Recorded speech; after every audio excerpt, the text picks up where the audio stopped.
여러분 안녕하세요. 8월 27일 금요일 아침입니다. 하나님께서 오늘도 참 좋은 날 허락해 주셨습니다.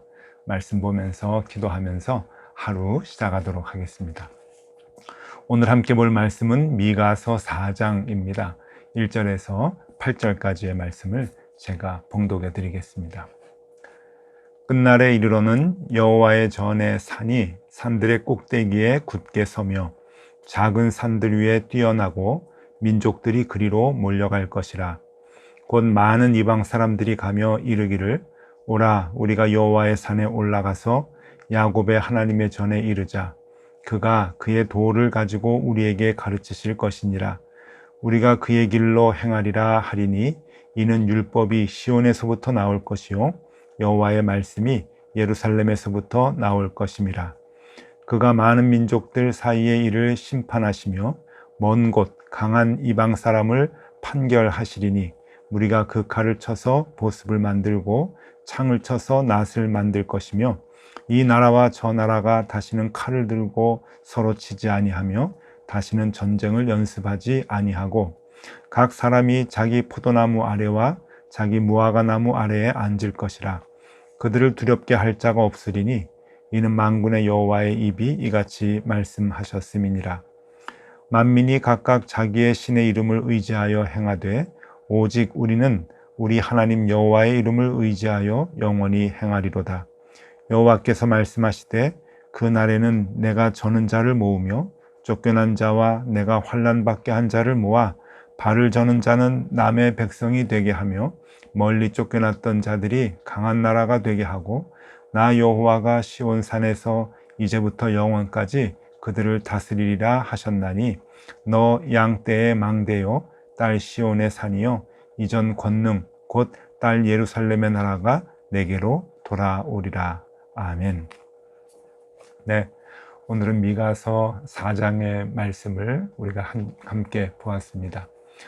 어제까지 그러니까 미가서 3장까지 그 사회의 편만한 악들 곳곳에 퍼져 있는 많은 죄악들, 잘못들 여기에 대한 그 미가의 그 지적이 적나라하게 드러났었죠. 미가 선지자의 그 위대한 점은 이 잘못된 점을 지적만 하는 것이 아니라 하나님께서 이것을 회복하신다 하는 것을 선포를 함께 하고 있습니다. 하나님께서 온전한 평화, 완전한 평화를 이 땅에 선포하시고 그리고 그 평화가 오게 할 것이다. 하나님의 나라가 도래하게 될 것이고 하나님의 정의와 하나님의 공의가 이루어지는 그러한 그 세상이 오게 될 것이다 라고 하는 것을 오늘 이 4장에서 함께 말씀을 해주고 있습니다. 그러니까 죄악이 많았던 사람들에게는 그 하나님의 평화가 오는 그 세계는 심판의 세계가 될 것이고 그 죄악 때문에 억눌리고 많이 힘들었던 사람에게는 하나님의 이 선언은 소망의 복음이 될 것이다 하는 것이죠. 그래서 하나님께서는 억눌린 사람들에게 소망을 주고 죄악이 편만한 죄를 죄로 알지 못하고 행하는 악한 사람들에게는 그 심판의 말씀을 지금 주고 계십니다. 미가 선지자가 오늘 그 말씀을 하고 있는데요. 어떻게 그 완전한 평화가 도래할 수 있을까? 그러니까 이 죄악이 편만했던 이 사회가 어떻게 회복될 수 있을까라고 하는 것을 오늘 이 말씀을 통해서 보도록 하겠습니다. 2절 말씀 보겠습니다. 곧 많은 이방 사람들이 가며 이르기를 오라 우리가 여호와의 산에 올라가서 야곱의 하나님의 전에 이르자. 그가 그의 도를 가지고 우리에게 가르치실 것이니라. 우리가 그의 길로 행하리라 하리니 이는 율법이 시온에서부터 나올 것이요 여호와의 말씀이 예루살렘에서부터 나올 것임이니라. 네, 그의 도라고 얘기하고 있습니다. 그의 도가 우리를 가르칠 때 이 사회는 다시 평화, 화평의 사회가 올 것이다. 온전한 화평이 올 것이다 라고 하는데 그의 도를 분명히 얘기하고 있죠. 여호와 하나님의 말씀, 여호와 하나님의 도라고 그렇게 얘기합니다. 자, 이 여호와 하나님의 도, 말씀이 이 땅에 이제 올 때, 가르침을 주실 때 그때 온전한 평화가 올 것이다 라고 하는 이 내용은 여러분 두 가지로 이제 해석이 됩니다. 지금까지 이 말씀에 대한 큰 줄기가 두 가지가 있는데요. 하나는 하나님의 심판의 때에 회복된다고 하는 말씀으로 이제 해석이 됐죠. 하나님께서 종말에 이제 심판을 하실 때 그때 이 땅의 모든 악은 소멸될 것이고 하나님께서 주시는 화평은 온전히 이루어질 것이다 라고 하는 말씀입니다. 1절에 그 단서가 있는데요. 1절 말씀입니다. 끝날에 이르러는 여호와의 전에 산이 산들의 꼭대기에 굳게 서며 작은 산들 위에 뛰어나고 민족들이 그리로 몰려갈 것이라. 여기 1절의 제일 앞부분에 끝날에 이르러는, 끝날에, 그러니까 이 세상의 끝날이라고 하는 의미가 되겠죠. 그 끝날에 이르러서 하나님께서 심판하러 오신다. 그 하나님의 심판의 때에 모든 악이 소멸되고 다 사라지고 하나님께서 주시는 정의와 공의가 드러나는 온전한 평화가 도래할 것이다 라고 하는 그런 그 말씀이죠. 그래서 하나님의 심판의 때라고 그렇게 해석을 이제 합니다. 여러분, 이 말씀이 오늘 이 미가서 4장에 있는 말씀은 이사야서 2장에 있는 말씀하고 똑같습니다. 그 내용이 이제 거진 같은데요. 이사야서 2장 1절에서 4절까지의 말씀을 제가 한번 읽어드리겠습니다. 여러분 비교해서 한번 들어보시면 좋을 것 같습니다. 아모스의 아들 이사야가 받은 바 유다와 예루살렘에 관한 말씀이라. 말이래 여호와의 전의 산이 모든 산 꼭대기에 굳게 설 것이요 모든 작은 산 위에 뛰어나리니 만방이 그리로 모여들 것이라. 많은 백성이 가며 이르기를 오라 우리가 여호와의 산에 오르며 야곱의 하나님의 전에 이르자. 그가 그의 길을 우리에게 가르치실 것이라. 우리가 그 길로 행하리라 하리니 이는 율법이 시온에서부터 나올 것이요 여호와의 말씀이 예루살렘에서부터 나올 것임이라. 그가 열방 사이에 판단하시며 많은 백성을 판결하시리니 무리가 그들의 칼을 쳐서 보습을 만들고 그들의 창을 쳐서 낫을 만들 것이며 이 나라와 저 나라가 다시는 칼을 들고 서로 치지 아니하며 다시는 전쟁을 연습하지 아니하리라. 네, 이사야 선지자가 여호와의 날에 있게 되는 그러한 그 말씀에 대해서 미가 선지자하고 거진 똑같은 하나님의 말씀을 전하고 있습니다. 여기 이사야 선지자는 2절 말씀에, 그러니까 이사야 2장 2절 말씀에 말이래 라고 그렇게 기록을 하죠. 말이래, 그러니까 세상의 끝날에 그렇게 기록한 미가 선지자의 말씀하고 같은 말씀입니다. 말이래, 끝날에. 그래서 이 그 여호와 하나님의 가르침이 있을 때 이 세상은 모든 악이 사라질 것이다. 근데 그때가 언젠가 하나님께서 심판하시는 종말의 때라고 해석을 한다고 하는 것입니다. 이것이 첫 번째입니다. 그런데 여러분, 이제 두 번째 해석을 우리가 이제 앞두고 있는데, 두 번째 해석은요, 이 첫 번째 해석이 정말 이 사회가 이렇게 악으로만 치닫고 악이 편만에 있다가 세상 종말에서야 하나님의 평화가 드러나고 하나님의 정의와 하나님의 공의가 드러나는 사회가 된다고 한다면 우리 인간들의 삶이 너무 허무하지 않는가 하는 그런 생각을 하게 됩니다. 여러분, 우리가 이 땅을 살다가 이제 죽게 되는데 우리가 살아가는 모든 사회에 우리가 모든 그 시간 동안에 이 세상에 악이 더 강하고 악한 사람들이 더 많이 성공을 하고 악한 사람들이 더 편안한 삶을 살고 선하게 살려고 하는 하나님의 사람들은 억압을 당하고 고생하고 핍박당하는 그러한 삶을 산다고 한다면 여러분 그게 무슨 의미가 있겠습니까? 그리고 그런 종교는 또 어떠한 의미가 우리에게 있을까요? 우리가 하나님을 섬기는 것은, 그리고 하나님을 믿고 하나님의 말씀을 따르는 것은 이 땅에서의 삶이 하나님의 공의와 정의가 일어나는 하나님의 나라가 될 수 있도록 만들기 위함이 아닙니까? 그런데 그런 거 누리지도 못하고 고생만 하다가 악한 사람들에게 억눌려 살다가 죽는다고 한다면 여러분 그게 어떤 의미가 있을까라고 하는 겁니다. 아무런 의미가 없을 것입니다. 그래서 이 말씀, 그의 도가 가르침을 줄 때 하나님께서 우리에게 주시고자 하는 온전한 화평, 평화가 이루어진다. 온전한 평화가 이루어진다라고 하는 그의 도라고 하는 것이 무엇인가? 그것은 두 번째로 이렇게 해석을 합니다. 바로 예수 그리스도가 오시면 회복된다고 하는 말씀입니다. 이 악에 물들었던 이 사회, 악이 편만했던 이 사회, 악이 악인 줄도 모르고 또 선한 사람을 무시하며 바보 취급하면서 그렇게 살아왔던, 가치관이 바뀌었던 그러한 그 사회가 예수 그리스도께서 이 땅에 오시면, 예수 그리스도께서 이 땅에 오시면 회복된다고 하는, 모든 것이 다 제 위치로 바뀌어지게 되고, 악은 악으로서 보여지게 되고, 선은 선으로서 드러나게 되고, 하나님의 공의와 정의가 나타나게 된다고 하는 그러한 그 말씀이죠. 예수 그리스도가 이 땅에 오실 때 그렇게 온전한 화평이 이루어진다라고 하는 것입니다. 자, 그래서 2절 말씀을 다시 한번 읽어드리면요. 2절 말씀입니다. 곧 많은 이방 사람들이 가며 이르기를 오라 우리가 여호와의 산에 올라가서 야곱의 하나님의 전에 이르자. 그가 그의 도를 가지고 우리에게 가르치실 것이니라. 여기서 그의 도는 복음을 의미하죠. 주님께서 우리에게 가르쳐 주시는 복음입니다. 우리가 그의 길로 행하리라 하리니 이는 율법이 시온에서부터 나올 것이요 여호와의 말씀이 예루살렘에서부터 나올 것임이라. 네, 여기서 율법이라고 하는 것도 이스라엘 사람들이 율법주의로 이렇게 갔던 그러한, 우리를 얽어매는 그러한 율법이 아니라 예수님께서 새롭게 말씀하시는 복음을 의미하는 것이죠. 하나님의 복음, 예수 그리스도의 복음, 그 복음이 이 예루살렘에서부터, 시온에서부터 우리 예수 그리스도를 통해서 나타나게 된다.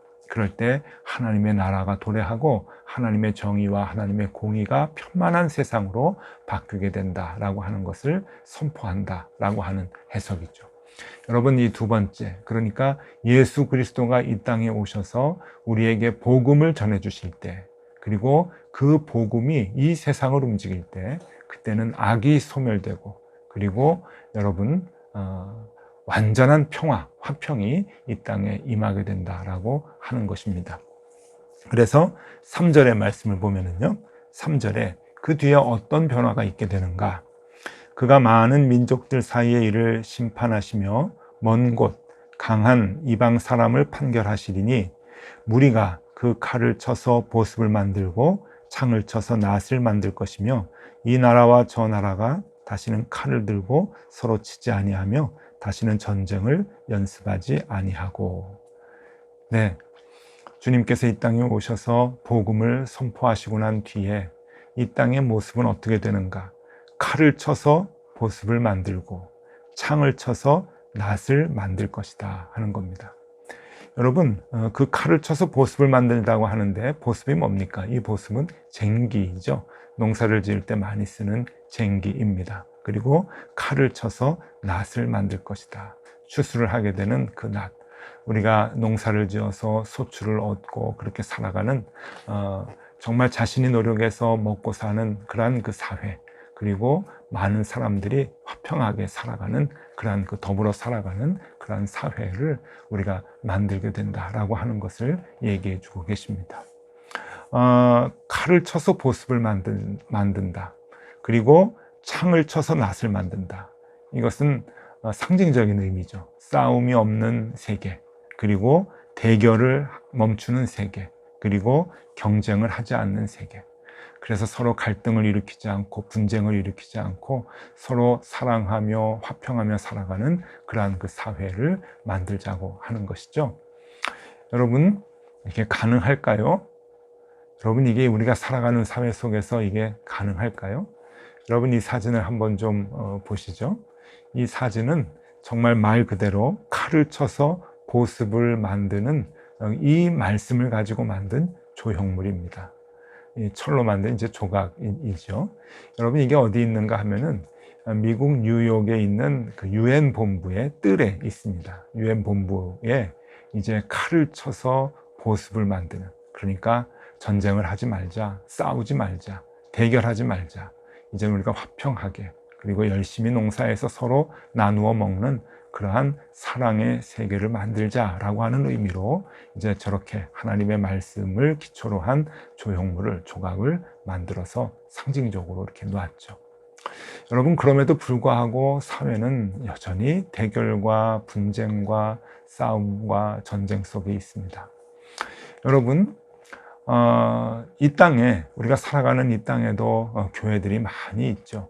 그리고 예수 믿는 사람들이 많이 있습니다. 예수님이 우리에게 오셨고 예수님께서 복음을 우리에게 선포하셨음에도 불구하고 그래서 이 땅에 교회가 그렇게 많고, 그리고 그리스도인들이 4분의 1이나 되는 그리스도인들이 이 땅에 함께 살아가고 있는데, 그럼에도 불구하고 우리 사회는 여전히 죄악 가운데 있습니다. 선한 마음을 가지고 살려고 하면 손가락질하고 바보 취급당하는 사회, 우리 어제까지 말씀을 통해서 보았죠. 하나님의 말씀대로 살려고 하면, 하나님의 공의와 정의대로 살려고 하면 무시당하는 그러한 사회, 악한 사람들이 남을 더 억압하고 빼앗으려고 그렇게 밤새도록 그 계획을 하는 그러한 사회, 힘 있는 사람들이 약한 사람들 것까지 다 빼앗아 자기의 배를 불리는 사회, 그 사회를 아직도 우리가 살아가고 있습니다. 여러분, 왜 그럴까요? 성경 말씀이 잘못된 걸까요? 예수님이 분명히 오셨습니다. 이 땅에 오셨습니다. 그래서 복음을 선포해 주셨는데 이 온전한 화평은 아직 이루어지지 않고 있다고 하는 겁니다. 이게 무슨 의미일까요? 그만큼 우리가 믿는 예수, 우리가 믿는 복음, 가짜가 많다는 겁니다. 즉, 우리가 잘못 예수를 믿고 잘못 복음을 이해하고 있다라고 하는 것이죠. 여러분, 우리가 예수님을 믿으면, 복음을 복음대로, 가르침대로 실천을 하면은 하나님 말씀대로 그대로 온전한 화평을 이룰 수가 있습니다. 싸움과 대결과 경쟁이 없는, 분쟁이 없는, 전쟁이 없는 그러한 사회를 만들어 나갈 수가 있는 것이죠. 복음은 힘이 있습니다. 오직 복음만이 악을 물리치고 선을, 하나님의 정의와 공의를 이 땅에 선포할 수 있는 것이죠. 그 길밖에 없습니다. 그럼에도 불구하고 우리가 예수를 믿고 이 땅에 교회를 세우고 복음대로 살아간다고 하면서도 그것을 이루지 못하는 이유는 우리가 아직 온전히 이 복음을 중심으로, 기준으로 살아가고 있지 못하기 때문입니다. 입으로는 복음을 믿는다고 하지만 아직도 우리의 삶의 기준은 세상의 가치관에 빠져 있기 때문에 그런 것이죠. 남보다 더 잘 되는 것이 성공이라고 여기고, 남들보다 더 많이 가져야 부자라고 생각하고 그러한 삶을 추구하는 것, 그리고 남들보다 좋은 자리를 차지해야 그렇게 성공하며 살았다고 자랑할 수 있는 것, 그 마음이 아직도 우리에게 있기 때문에 우리는 복음을 믿으면서도 그 복음의 기준대로 살아가지 않고 세상의 기준을 함께 갖고 살아가기 때문입니다. 여러분, 그럴 때는 하나님의 나라가 오지 못합니다. 그런 삶을 살아간다면 하나님의 나라는 우리를 통해서 이루어지지 않는 것이죠. 여전히 우리는 칼을 가지고 있고, 여전히 우리는 아직도 창을 마음에 품고 있기 때문에 그런 것입니다. 여러분, 세상 사람들의 기준은 무엇입니까? 보습을 쳐서 칼을 만들죠. 낫을 쳐서 창을 만듭니다. 그리고 그것을 가지고 무기를 삼고 강한 사람으로 살아가려고 합니다. 남의 것을 빼앗고 남보다 더 위에 올라서려고 하죠. 모든 기준이 거기에 있습니다. 이렇게 세상 사람들이 살아가는 그 방법과는 달리 그리스도인들은, 여러분 오늘 분명히 말씀하고 계시죠? 칼을 쳐서 보습을 만들고 창을 쳐서 낫을 만드는 겁니다. 내 속에 있는 칼, 내 속에 있는 창, 남들과 대결하고 싶어하는 마음, 남들을 없애버리고 싶어하는 그런 마음, 남들과의 경쟁에서 이기고 싶어하는 그런 마음, 그것을 없애서 여러분 낫을 만들고 보습을 만들려고 하는 그 마음이 그리스도인들에게 있어야 하는 것이죠. 오늘 미가 선지자는 그것을 우리에게 말씀해주고 있는 것입니다. 여러분, 오늘은 이거 하나 생각하면 좋겠습니다. 이 사회가 왜 이렇게 엉망이 됐어? 이 사회가 왜 이렇게 악한 길로 가지? 그렇게 탓할 필요 없습니다. 여러분, 우리 예수 믿는 우리들이 내 마음속에는 칼이 없는가? 내 마음속에는 창이 없는가? 그것 먼저 생각하고 그것을 내려놓는 일을 힘써야 할 것입니다. 창을 내려놓고 칼을 내려놓고 보습을 만들고 낫을 만들고 쟁기를 만들어서 농사를 지어 함께 나누려고 하는 그 마음이 우리 가운데 있어야 합니다. 물론 힘들죠. 모든 사람들이 칼을 품고 창을 품고 살아가는 사회 속에서 우리만 보습을 갖고 낫을 갖고 살아간다고 하는 건 쉬운 일이 아닙니다. 그러나 여러분 하셔야 합니다. 그러한 마음이 있어야, 그러한 행동이 있어야 이 사회가 하나님의 정의와 하나님의 공의가 드러나는 온전한 화평의 사회가 된다고 하는 것을 기억하셔야 됩니다. 여러분, 우리는 힘이 없지만 우리가 속해 있는 공동체에서 창과 칼의 마음을 내려놓고 보습과 낫의 마음을 갖도록 애쓰는 하루가 되어야 할 것입니다. 여러분, 그 일에 힘쓰는 귀한 하루 되실 수 있기를 바랍니다. 기도하겠습니다. 하나님, 내 마음에 있는 창, 내 마음에 있는 칼 소멸시켜 주시옵소서. 아직도 그것을 갖고 남들과 싸워 이기려고 하는 내 마음을 하나님 붙들어 주시고 소멸시켜 주시고 그리스도 예수의 복음의 마음을 갖고 살아갈 수 있도록 인도하여 주옵소서. 예수 그리스도 이름으로 기도드리옵나이다. 아멘. 네, 함께 기도하시겠습니다.